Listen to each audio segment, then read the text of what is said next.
જ્યારે મહારાજા દશરથજીએ એક ખાલી 2 વાર ધોરા જોયા અને એ મહારાજા દશરથજી આજ એક સેવકને બોલાવે, સેવક સદન સ્વામી આગમન, મંગલ મૂલ અમંગલ દમન, પ્રભુદાતજી પ્રભુ કિન્ન સનેહ, ભયવ પુનિત આજ મમ કેહુ. અને એ જ સમયે ગુરુ વશિષ્ઠજીને કહ્યું, ગુરુદેવ રાજ તિલકનો સમય કાઢો, મારે મારા રામને રાજગાદી આપવી છે.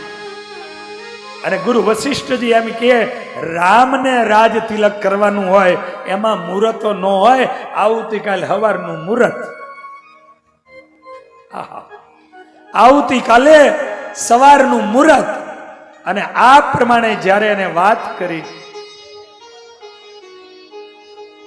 એ જ સમયે ત્યાં જાહેરાત થઈ કે મહારાજા દશરથ આજ છેલ્લી સાંજના રાજા છે. આવતીકાલે સવારે રામ રાજ્યની સ્થાપનાઓ થશે, રામ રાજા બનશે, સીતા મહારાણી બનશે, રાજરાણી બનશે. અને આ પ્રમાણે જાહેરાતો થઈને ગુરુ વશિષ્ઠજીને કીધું, ગુરુદેવ તો આ મંગલ સમાચાર આપ રામજીને આપો. અને વશિષ્ઠજી આજે એવું કહેવાય છે કે ભગવાન રામજીના મહેલ ઉપર ગયા અને પોતાના ગુરુને પોતાના મહેલે આવતા જોયા. અને એ જ સમયે રામજી જરા શરમાઈ ગયા. પરમાત્મા છે, બ્રહ્મ છે, છતાં પણ પોતાના ગુરુને આજ કેવી રીતે માને છે, આદર આપે છે.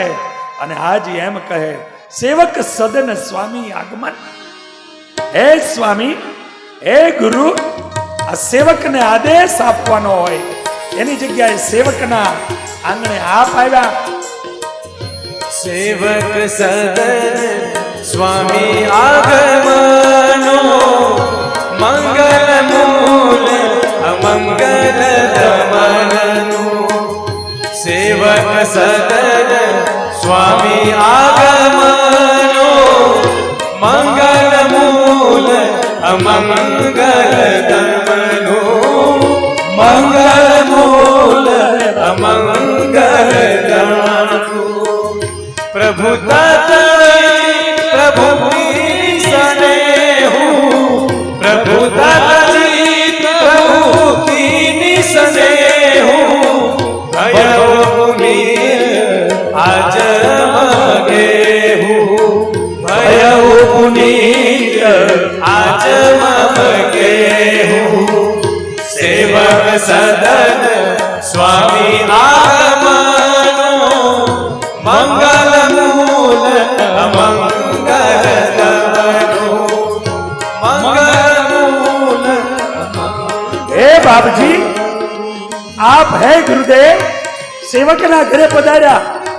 અને જે દિવસે ગુરુ મહાપુરુષ કોઈ સેવકના ઘરે વગર આમંત્રણે અને વગર કીધે જેથી જાય તે દિવસે માની લેજો તમારા આંગણાનું અમંગલ હટી ગયું અને તમારા ઘરે મંગલ મંગલ મંગલનો પ્રારંભ થવાનો, ચાલુ થવાનો.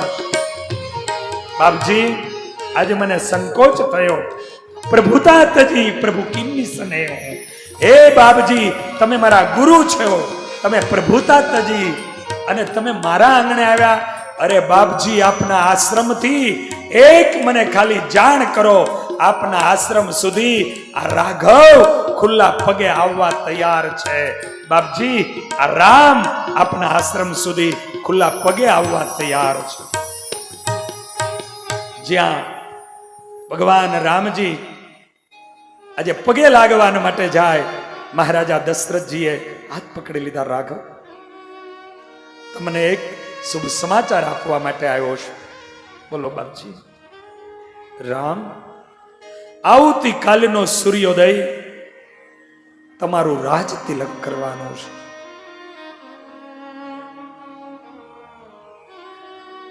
રાજ તિલક ની વાત આવે, ગામના ખાલી સરપંચ બનવાની વાત આવે ને તોય આમ કોડ માથા ન હોય.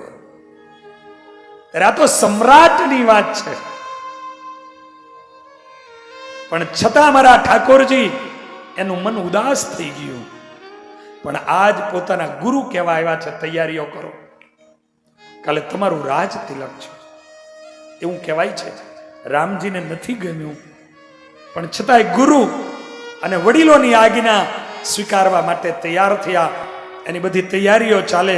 આજે કહે છે, રાજન, તમારા આંગણે એટલે હું આજે આવ્યો છું કે તમારે કાલે રાજ તિલક થવાનું છે તમારું, માટે તમારે નિયમોને પાલન કરવાના છે.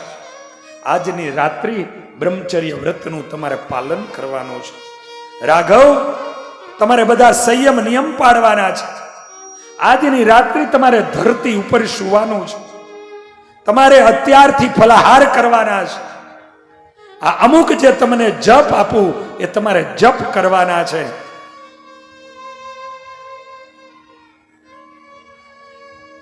અને આ પ્રમાણે વિધાતા જો ભળે અને મંગલ કાર્ય આગળ વધે તો આ તમારે આગળ આ પ્રમાણે કરવાનું છે. બધું જ સમજાવી ગુરુજી ગયા અને આખા અયોધ્યામાં સમાચારો મળવા લાગ્યા અને આખું અયોધ્યા આજે આનંદ વિભોર બની ગયું. આવતીકાલે અમારા રામ રાજા બનશે, અમારા રામ કાલે રાજા બનશે, રાજા બનશે.